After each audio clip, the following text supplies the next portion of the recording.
Hey ladies, welcome back to my channel, Parenting with Purpose. I'm Christian Galloway, and today I want to talk to you about the power of acceptance.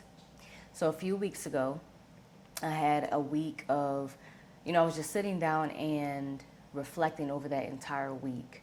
And I felt like that entire week, I had to journal because I felt like that entire week, God had just been bringing back to memory all the times that He had been trying to show me some important information concerning my son.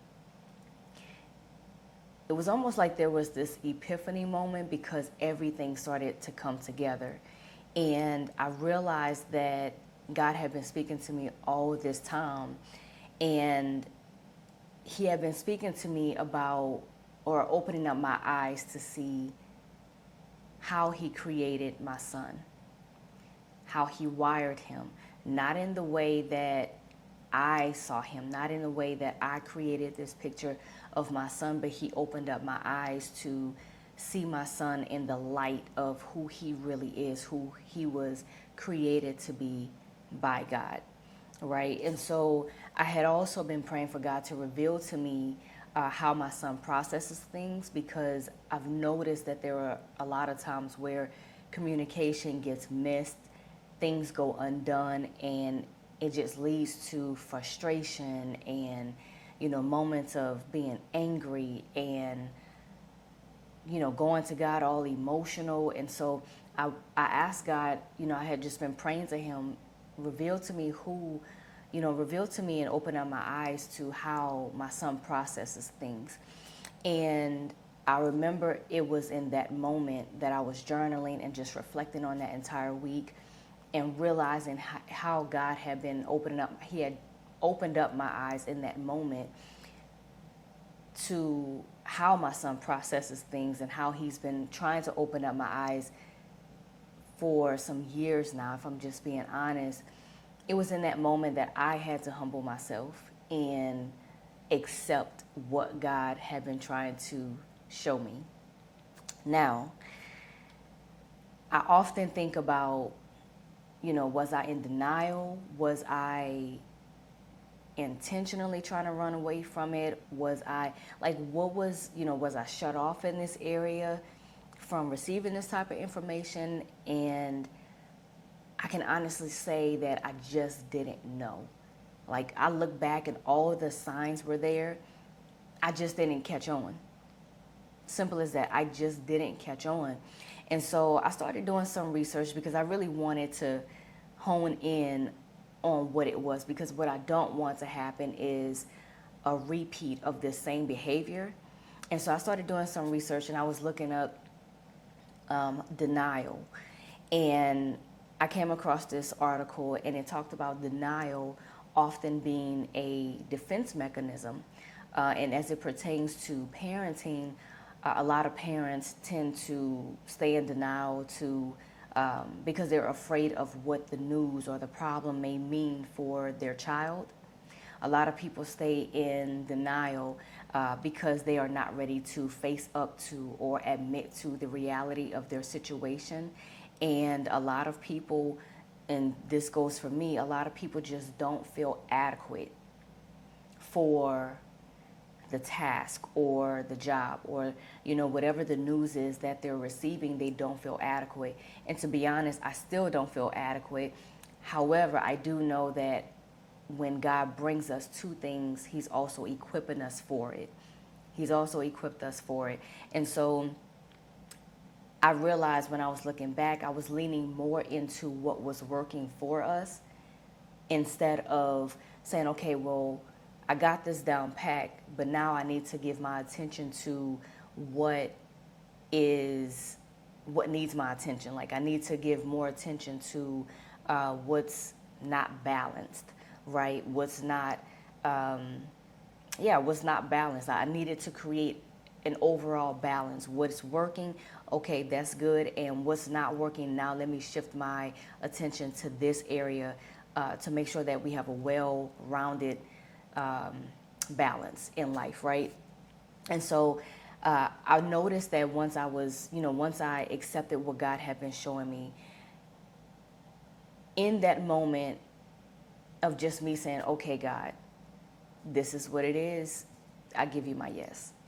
And it was like in that moment, he had been waiting for me to just come to this moment of realization, like, okay, this is what it is. This is the information that you're giving me concerning my son.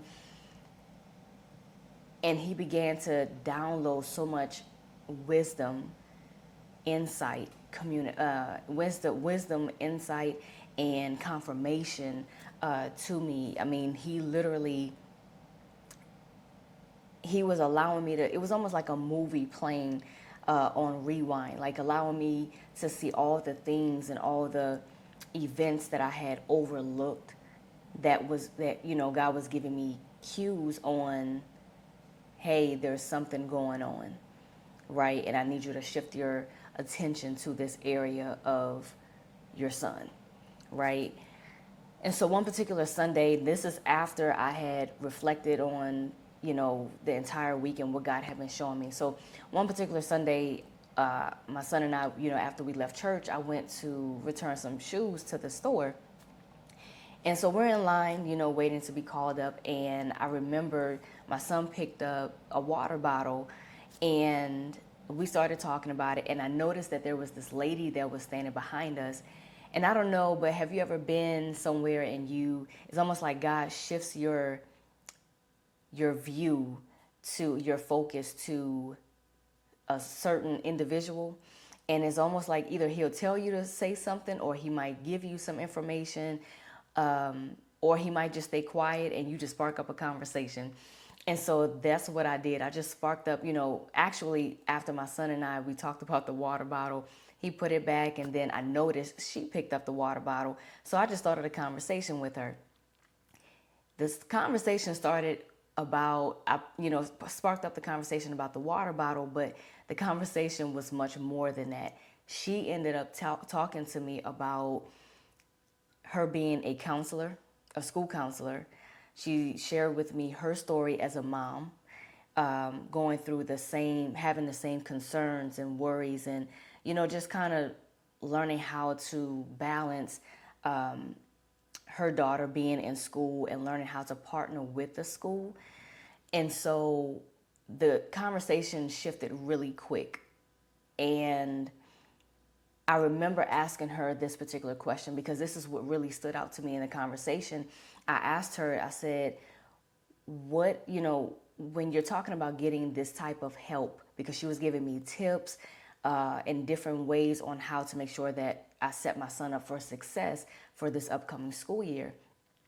And I asked her, I said, with getting all this help, how does that impact my son? How does that impact kids overall as they continue to progress in life?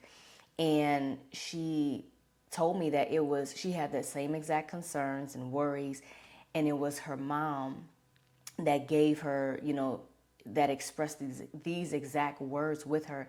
And I quote, her mom told her, she said, "What are you going to lose? Your ego? If you know that your child needs help and you don't give them the help, that is neglect. We are here to give our children what their needs are. We are here to meet our children's needs."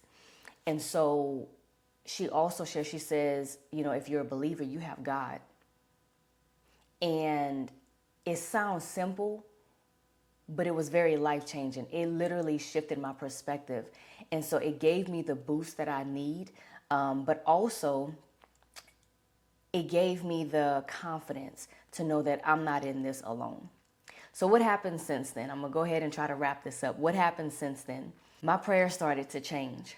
So instead of talking to God and complaining and saying this is what's going on and I don't understand, instead of, telling God what my problems are, I remembered who I was praying to and I shifted my prayers. Instead of complaining, I shifted my focus to asking God, what are the solutions to this? Because God is not surprised by the news that I received. He's been trying to give me this information. So now I'm shifting my prayers to receiving what the solutions are for me to partner with God and to, get the help that my son needs. But now I'm also praying for other parents and their children. I'm also praying for this upcoming school year praying for my son's counselors and staff administration, the teachers, and just the whole team overall, that God will give us grace and wisdom and insight on how to help, these children who do think differently. They learn differently, they think differently, they process differently. And so my prayers have changed to now being more, solution focused rather than just looking at the problem. All right. I remembered who I was talking to. God. God is not a God who, we don't serve a God who does not empathize what we are experiencing in life. Right. So he's there with us and he also understands. So I don't know what you're facing. I just want to come on and share this message with you in hopes of encouragement. I don't know what you're facing. I don't know if there's something that maybe you have been running from. I don't know if there's something that you have been in denial about, or maybe, you just haven't come to that moment where you finally realize, like that aha moment, right? Whatever it is, my prayer and hope is that as I'm speaking to you right now, as you're listening to this video, that God is speaking to you right now, or that he will speak to you sometime this week, to open up your eyes and show you the area and the very thing that he's been trying to open your eyes to, that will actually shift how you parent your children.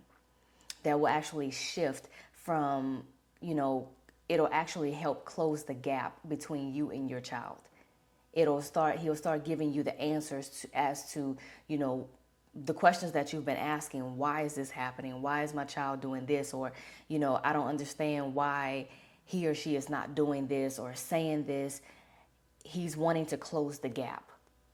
And so remember, children are an inheritance of the Lord. Children are a blessing from God. And so, we want to make sure that we're parenting in the way that God has called us to parent, because he knows our children more than we think we do, right? And so that's all I wanted to give you today. It's just some words of encouragement. I don't know what you're going through, what you're running from, whether it be intentionally or you just haven't had that aha moment. My prayer is that God will meet you today while I'm sharing this message with you, or even sometime this week, to give you clarity and wisdom and understanding, so that you can enter into this new school year with hopes and confidence in God, not ourselves, but in confidence in God. And so if you know someone who can use these words of encouragement, go ahead and share it with them. Don't forget to like, comment, and subscribe, and I will see you all in the next video. Take care.